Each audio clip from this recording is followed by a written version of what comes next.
Welcome to our channel. నేను నవీన్.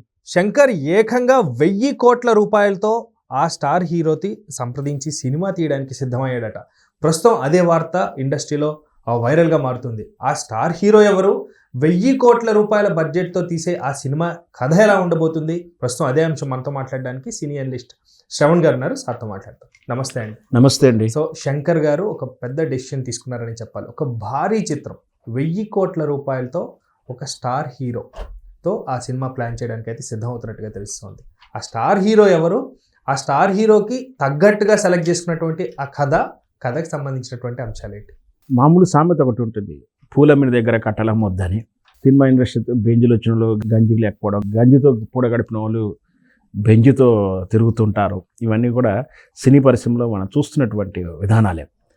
ఒకప్పుడు అంటే 90s అయితే 2000 ఆ పీరియడ్ వరకు శంకర్ గారు అంటే ఒక స్టార్ కాదు, మామూలు ఇమేజ్ కాదు, అసలు అలవి కానీ ఊహకు అందగినటువంటి ఒక క్వాలిటీ అండ్ హయ్యెస్ట్ డైరెక్టర్గా పేరు. అంటే తన మొదటి చిత్రాల నుంచి ప్రేమోదేశం, జెంటిల్మ్యాన్, అప్పటి వరకు రోబో వరకు బాగుంది.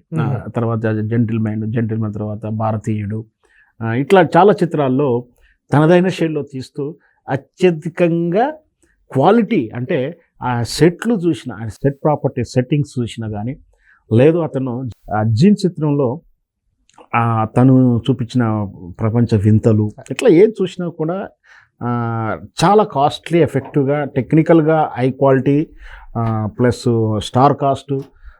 ఇంకో దాంతోపాటు మ్యూజిక్ రెహమాన్గా ఎక్కువగా ఉన్నాడు, ఆయనకు కూడా ₹1 కోటి మ్యూజిక్ ఆ రోజుల్లోనే. ఇట్లా ఏది చూసుకున్న highest quality and cost, richest డైరెక్టర్గానే ఎక్స్పెక్ట్ చేయొచ్చు. అన్నీ కూడా ఆ విధంగానే ఉండేది, బిజినెస్ లానే ఉండేది. పాపం అన్ని కాలాలు ఒకలా ఉండవు కాబట్టి ఆ రోబో తర్వాత వచ్చినటువంటి రోబో 2 కానీ, తర్వాత మీరు అన్నట్టు రామ్ చరణ్ గారి చిత్రం, ఆ చిత్రం కూడా కొంచెం డిసప్పాయింట్ చేయడంతో, వరుస ఫ్లాపులతోటి కొంచెం శంకర్ పని అయిపోయింది, ఆయన దగ్గర విషయం అయిపోయింది అని కొందరు, లేదు ఓల్డ్ అయిపోయాడు, ట్రెడిషన్ మారిపోయిందంటే రకరకాల వార్తలు వస్తూ ఉన్నాయి.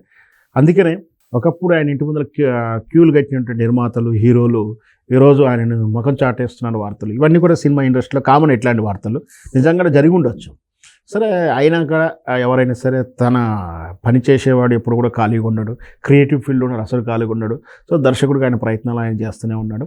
సో ఇప్పుడు ఆయన రాబోయేటువంటి చిత్రం, దాని గురించి సర్వత్రా ఆసక్తి రేఖించింది, రకరకాల వార్తలు చూస్తూ ఉన్నాం.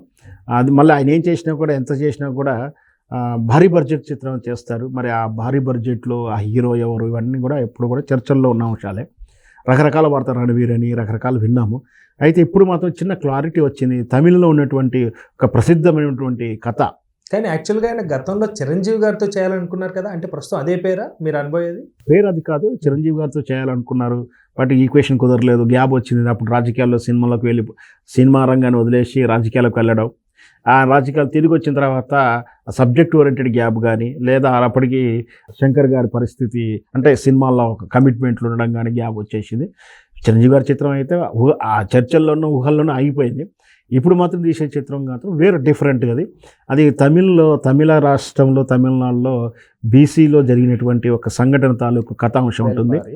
వేల్పారి అని చెప్పి ఒక కథాంశం ఉంది. ఏంటి అంటే, అప్పుడు ఆ కాలంలో సమకాలీకరణలో ఆ రాజు తమ ప్రజలను ఆ పంచభూతాల నుంచి ఎలా రక్షించాడు, ఏం జరిగింది, ఎకోసిస్టాన్ని కాపాడడం.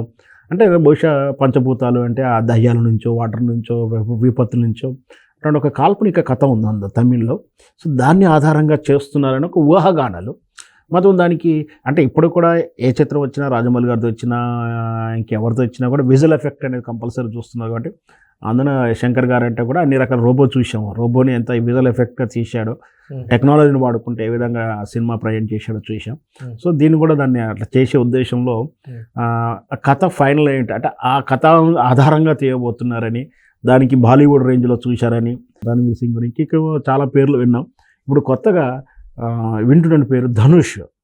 మనకు తెలిసిందే, రజనీకాంత్ గారు అల్లుడిగా, తర్వాత అక్కడ సూపర్ స్టార్ హీరోగా తరచూ వింటూ ఉన్నాం.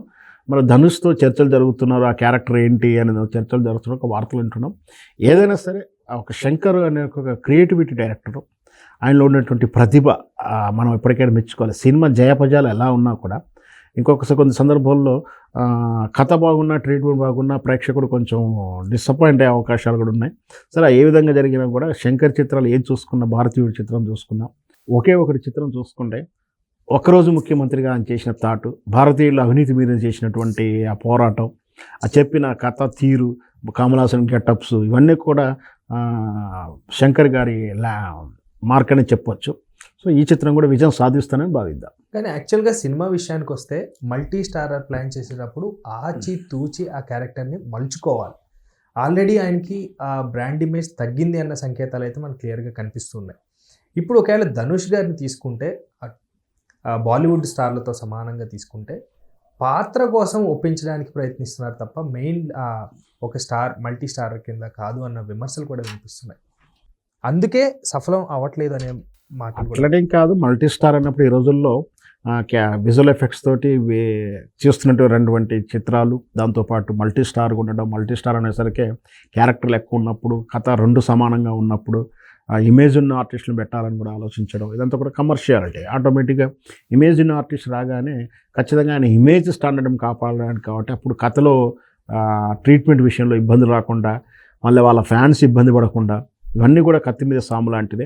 ప్లస్ క్యారెక్టరైజేషన్ అంటే కొన్ని సందర్భంలో యాంటీ క్యారెక్టర్ చేయాల్సి వస్తాయి హీరో. బట్ ఇప్పుడు ధనుష్ ఉదాహరణకు అనుకుందాం, Dhanush villain character, negative character అనుకోండి, చేస్తాడా చేయడా, చేస్తే ఎంత బాగుంటుంది, చేయనంటే ఎట్లా ఉంటుంది, కన్విన్స్ చేయడం, ఇవన్నీ కూడా ఉంటుంది. ఎన్ని డేట్స్ కావాలి, ఒకవేళ ధనుష్కు పాజిటివ్ ఉన్నా కూడా ఆ మల్టీ స్టార్ అయినప్పుడు ఆయనకన్నా మించిన క్యారెక్టర్, అవతల క్యారెక్టర్ సినిమా ఉన్నప్పుడు, అవతల హీరో క్యారెక్టర్ ఆయనకన్నా డామినేషన్ ఉన్నప్పుడు కూడా ముందే చెప్పబడి ఉండాలి, లేకపోతే వాళ్ళు ఫీల్ అవుతారు, అగ్రిమెంట్లో విషయాలు ఉంటాయి, అవన్నీ కూడా చర్చలు జరుగుతుండొచ్చు.